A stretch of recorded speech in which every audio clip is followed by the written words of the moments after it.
Welcome to Short and Sweet, where the reviews are short. And it's really sweet that they shared it with us. Today we're going to have a double feature. It's two from Still Austin. We're going to start with the Bottled and Bond Bourbon because we have a Cask Strength Rye to get to here in a minute. This is the summer series. They're going to do 4 releases over the next year, so I'm sure you can guess summer, fall, winter, and then spring in 2024. That's how seasons work. Don't know if you knew. Yeah, you've got a high rye bourbon to look forward to next, then a blue corn bourbon, and then in the spring of next year, a straight rye whiskey. Very all interesting. Bottled and Bond. Okay, yeah. So Bottled and Bond, 100 proof, right? 4 years at least, we know. There we go. And this is the red corn and rye. Yeah, this is a combination, 36% of red corn and 34% white corn. That equals 70. And then 25% rye, 5% malted barley. Math. $79.99 for this guy, which would be a full bottle. This Yeah, is, not that this sample. This is just a sample. You know, for 4 years at least, right? I get a pretty good amount of barrel on it. Yeah.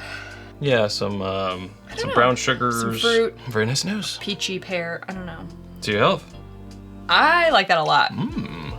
I like those flavors a lot. It is that. That's good. It's got the rye spice, so it's like a spiced peach pear, almost like a chutney.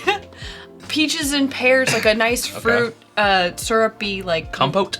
Kind of a compote, yeah, I guess. Like you normally say, Chad, you would reduce it down. The reduction. You would put the fresh fruit in there and with the sugars and let it all simmer for a while, and it kind of gives me that feel. Yeah, it's also sort of got a little maple sugar type of feeling. For me, that's like the fruit with some brown sugar in there, and then the barrel, which for 4 years, I mean, I guess that's that Texas heat, Texas heat, right? Yeah. You're really getting some of that barrel in there at 4 years, and that's pretty impressive, I think, what they're able to achieve here. But it's not overly oaky. You're not getting all that bitterness, and it's really working with the fruit notes. It does have a pretty good amount of spice slash, what we might call heat. This is Texas, so it's a little different region, but normally if this were a Kentucky bourbon, you would say, a couple more years in the barrel, and I feel like those few sharp edges that we refer to sometimes might sort of be polished down. Mellowed out, But I don't know how that would work in Texas. There's not a whole lot of older things in Texas. Might just get more intense. Because of the climate, but I know Texas is a big state. I like their ryes in general, so it doesn't surprise me that I would like something that's 25% of their rye. A higher rye. Yeah, for sure. I think it's working. I feel like the heat blind would make me say this is like 110, 112 type of thing. It does for sure, does sort of have a bite to it, but we like a bite, so I'm not mad about that really. What do you call a Texas hug? Like a Texas buck. Texan hug. I don't know. It's bigger in Texas, I guess. All right, well, before we move on to the rye, one hit pause and tell you about our home on the internet. It's whiskyambitions.com. It's where you can get both of the t-shirts that we are wearing. Your water glass there, Sarah, the Glencairns we're drinking from, hats, hoodies, because it will be getting colder.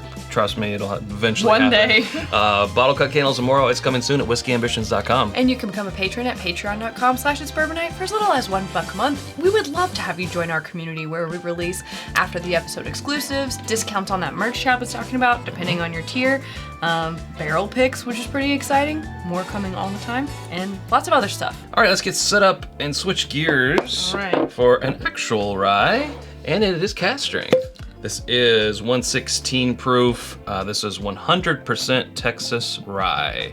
Texas grown rye. I'm expecting a lot of spice. I'm expecting pepper and cloves and just like a slap in the face.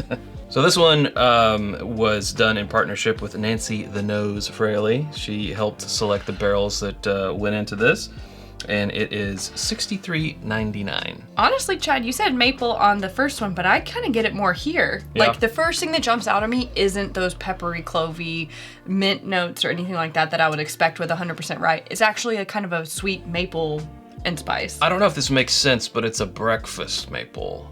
It more has waffles maple. Yeah, it has like maybe some pecans near it or something. It's not your after dinner maple. Right, because that's a thing. Chad just drinks maple syrup after dinner. I don't know if you know. Yeah, but I was expecting it just to be like pine and effervescence and all that. But it's a different region. It's Texas. Yeah, I don't know. There is some of that in there, but it's not overpowering. It's not what I expected at 100%. Right. To your health again.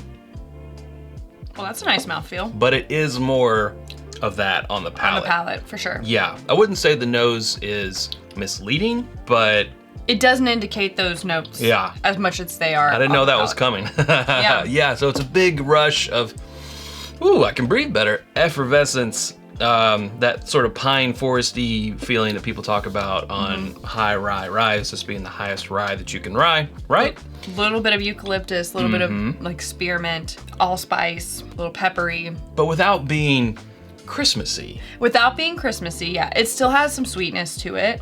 And I definitely still get the wood influence, right, from the oak. It's nice. This one also has a nice Texan hug. We gotta call it something else. What do you guys think? Put you in the Texas saddle. It's a Texas headlock. I don't know. The Texas standoff. I don't know. Pretty good amount of mint. And much like the bourbon, this one has the heat. It's got, you know, and not surprisingly, I mean, this is aged at least 2 years. So we are looking at an under 4 year, well, under 3 year. But we know that product. For rye, it's not as important. It's not as important. And then we also know that we're in talking Texas. about a different region, it being Right. Texas. But I can see some of those sort of sharp edges there too. They're not really getting in the way of the experience. So that's good. Now that I go back to the nose after having sipped it, I can get those more spice and kind of foresty forward notes on the nose. They're coming out now. But first, at first nose, all I got was like, yeah, that mapley kind of note. Historically, I'm not a huge fan of 100% ryes unless they're finished. I actually think this would lend itself really well to a double barrel. To a double barrel. Yeah. Still Austin. I don't want to tell you what to do. Just cut us in on that. But I do expression. think that you might want to. I'm sure you're probably already experimenting with it, but I think you might want to experiment with finishing this. I think it would do really well.